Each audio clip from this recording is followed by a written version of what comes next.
Greetings. Welcome to Magic with Tamala Farron. And I know today has been a couple of different videos with speaking and talking and not actually, doing something physically. But sometimes we need to hear things. Sometimes we need to talk. And sometimes we need to explain. And sometimes that's enough. This is things to do to encourage gatherings of people that you want around you. A lot of people tend to sit there and say that, well, I had a coven or I had a group, but it's kind of died out. People have left and aren't coming back to engage in the magic. And sometimes it's because people move away. Sometimes it's because life just interferes. There's just too much going on. People go to the hospital. People have illnesses. People are busy working double shifts. People are just living. And they don't always have the time to make for this. But to encourage it for who and what you want to bring in to this aspect, to encourage gathering. Perhaps if you're the one that is sponsoring all of this, teaching. Do different teachings. Bring them in. Say, okay, I'm going to do teachings on healing or puppets or, whatever aspects, candles, herbs, incense. And tell them, say, we're going to have just a night of learning and take 2 hours and teach.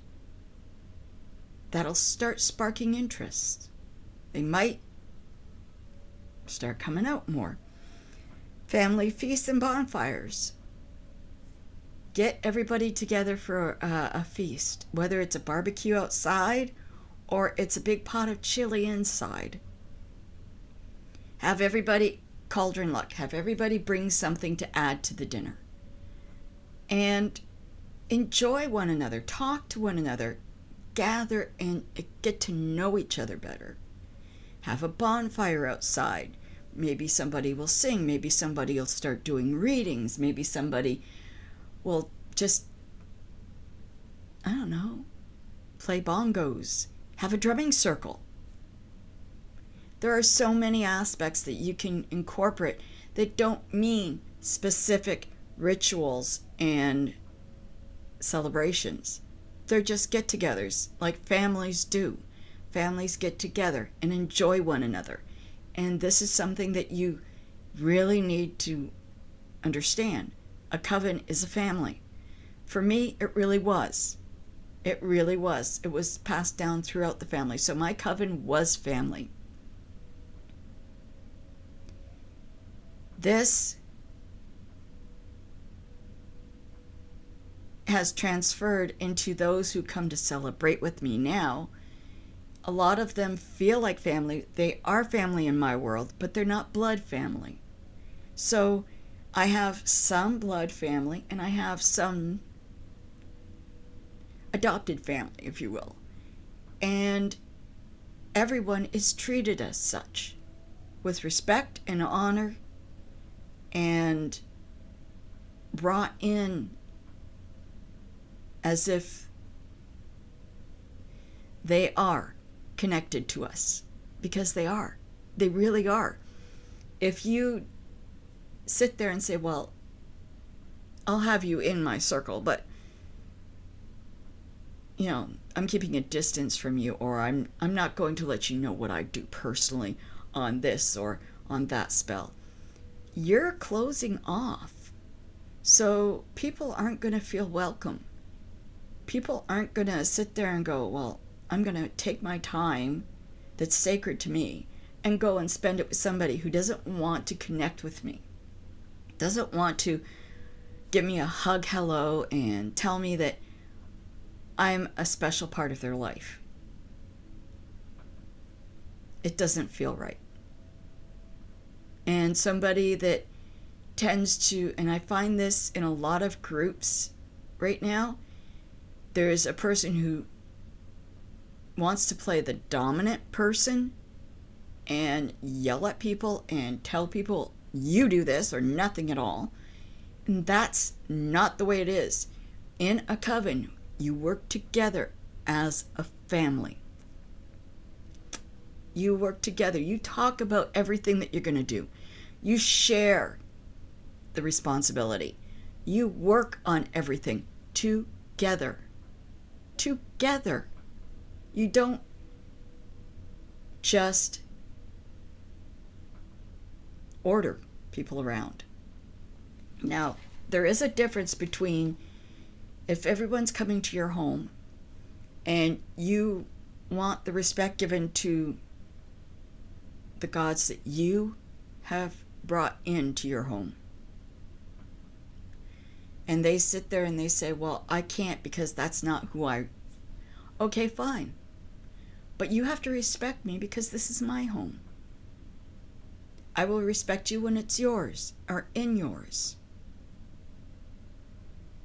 If the person that is running the ritual says anybody can bring in anybody, fine.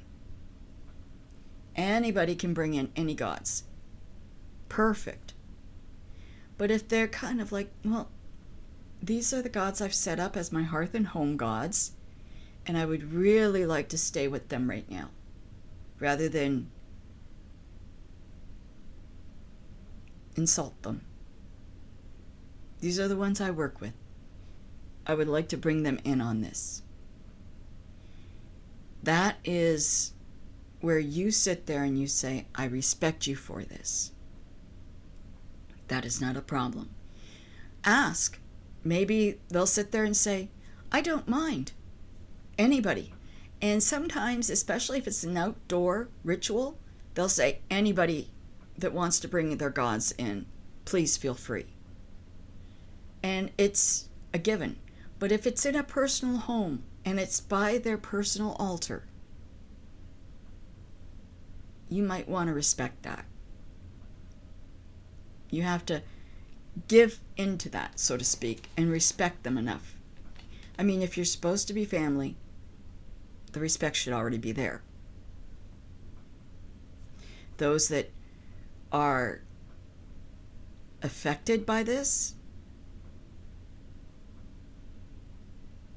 aren't paying attention, aren't listening to what needs to be said, aren't respecting in the same perspective they should be. If they're family, they respect. I know if I go into a home of any of my friends that I consider family, I don't overstep my welcome on that. I respect their home. I respect them.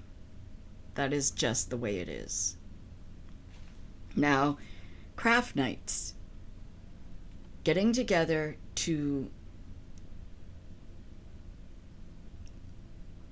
do different aspects of maybe,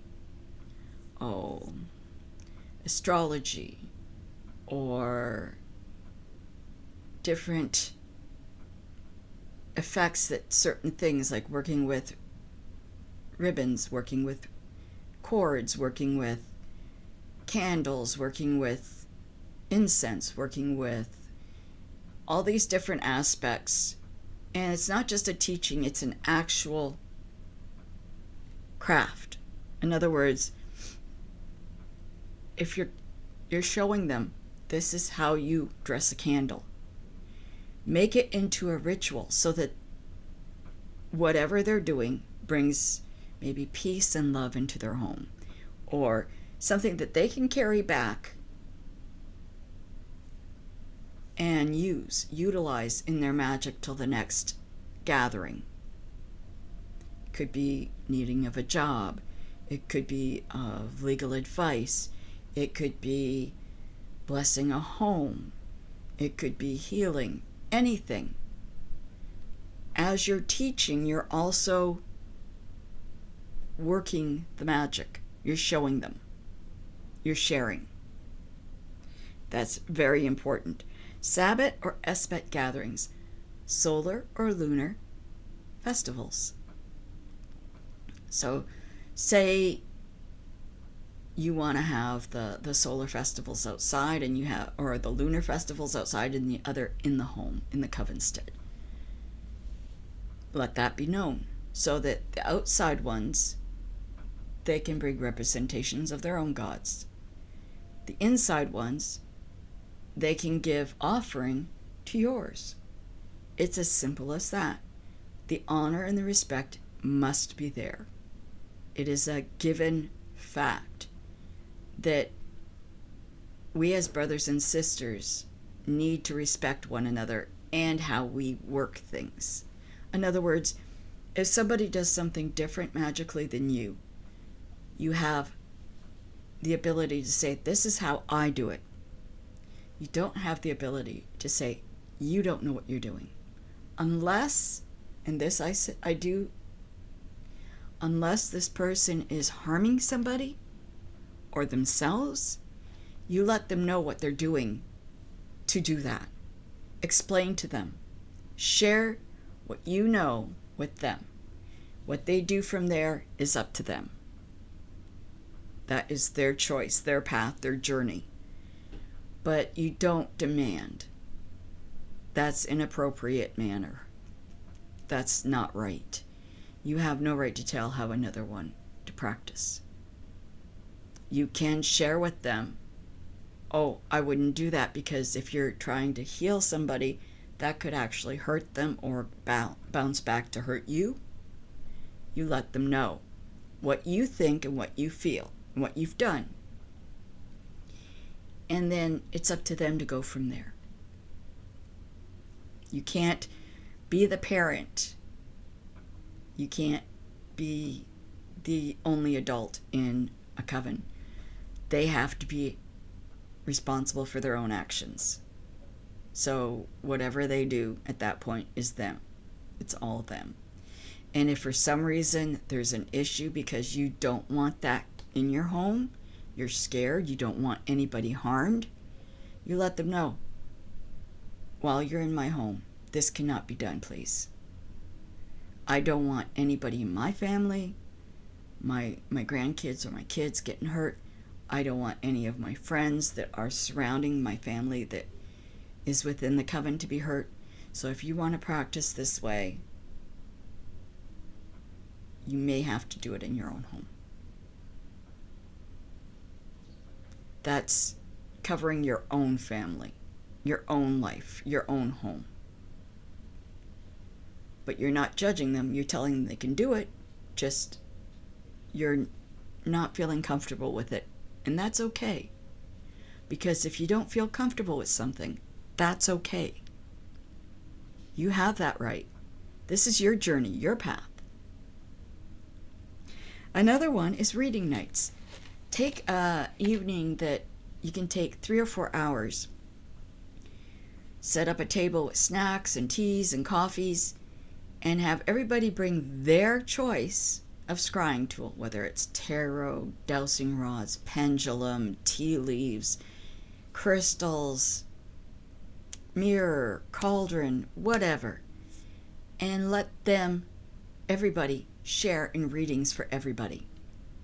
It not only is a gift, you're gifting a part of you to those that you treasure, but you're also letting everybody in that circle connect emotionally, physically, psychically, energy-wise.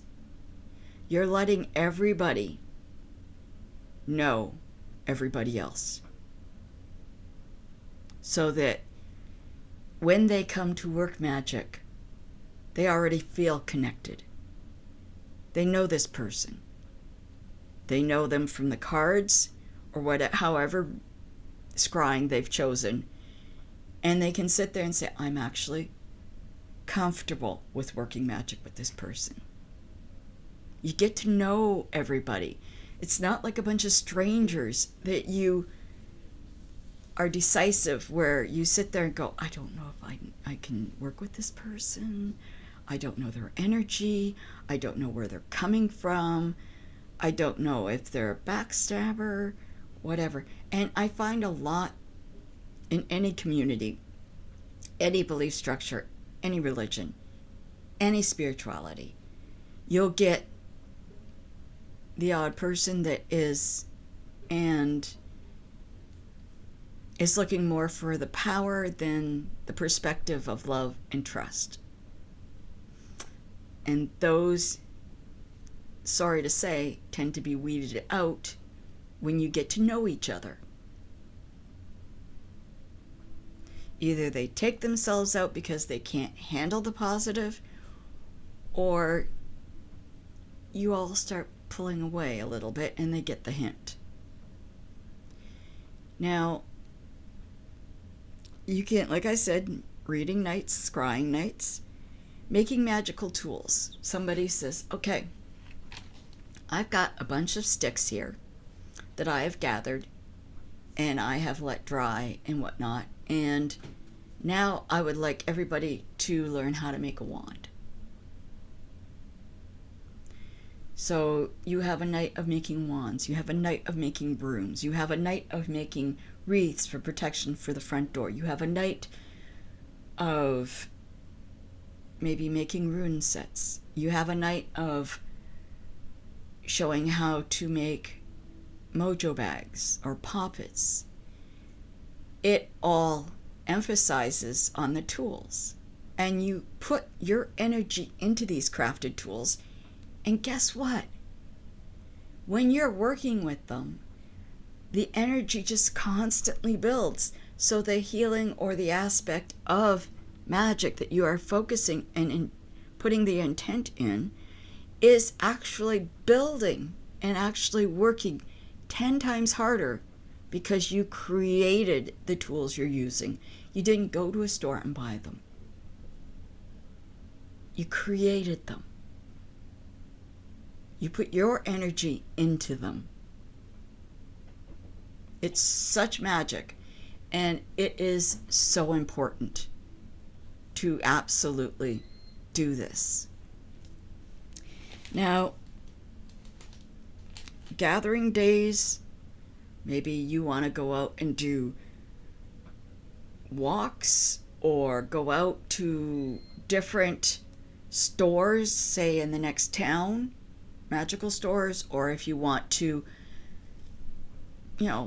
walk through woods, walk down by the water, have barbecues in parks, or have picnics, or, go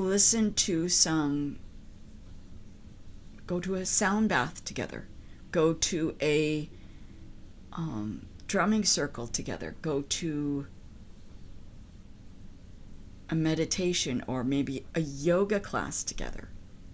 These are different things that will connect you and will build on energy, build on knowledge, build on bonding, connecting, and bring you closer as a family. Road trips are a great way of doing this, but it doesn't have to be a road trip. It could be a walk to a store that's near you. Say, okay, you meet me at my house and we'll walk together and we'll go and pick out new tarot decks. And then you stop somewhere for a coffee or a tea on the way home or a lunch, and you talk about everything. You connect. These are ways to encourage gatherings at different and special times of the year. If you're not connected, if you're not working together, you're not going to take that extra jump, extra step to make it to these events. And when that happens, people tend to start pulling back, and nobody shows, and nobody wants to be there because they're not feeling connected. A Covenstead is supposed to be like coming home. It is supposed to, as soon as you walk in, you should be welcomed. You should feel the welcome. You should feel safe. And that's what people do when they come to my home. They come in and they sit there and they say, thank you for having me. Thank you for welcoming me. Thank you for, I welcome them at the door with a hug, I hug them when they leave. I talk to them. I share with them. I give to them. They give to me. I'm honored. I'm not only respected, but I respect them. If you want these sacred nights or sacred gatherings to continue, it has to be more than a one-shoot visit every 6 months. It has to be more than just simply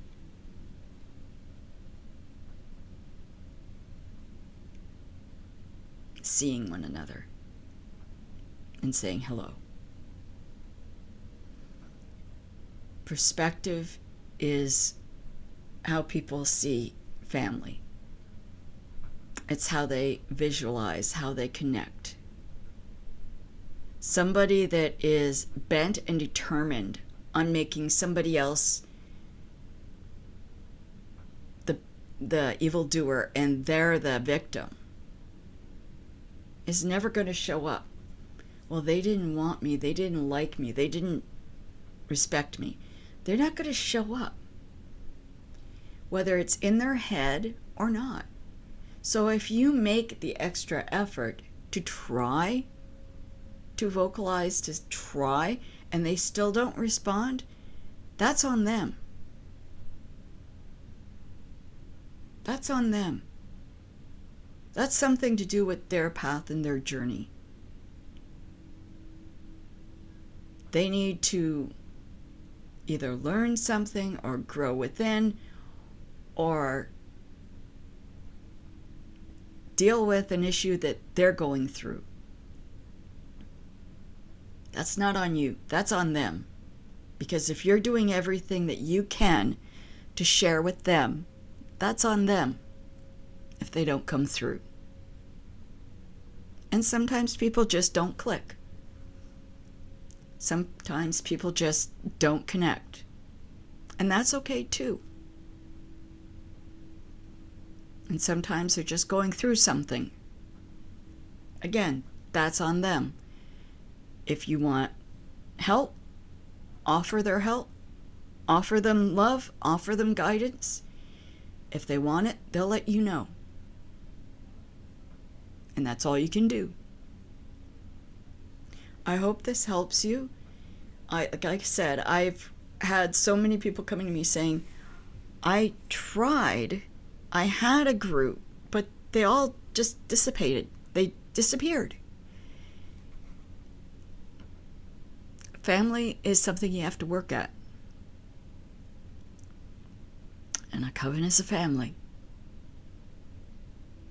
Covenstead is where the coven gathers.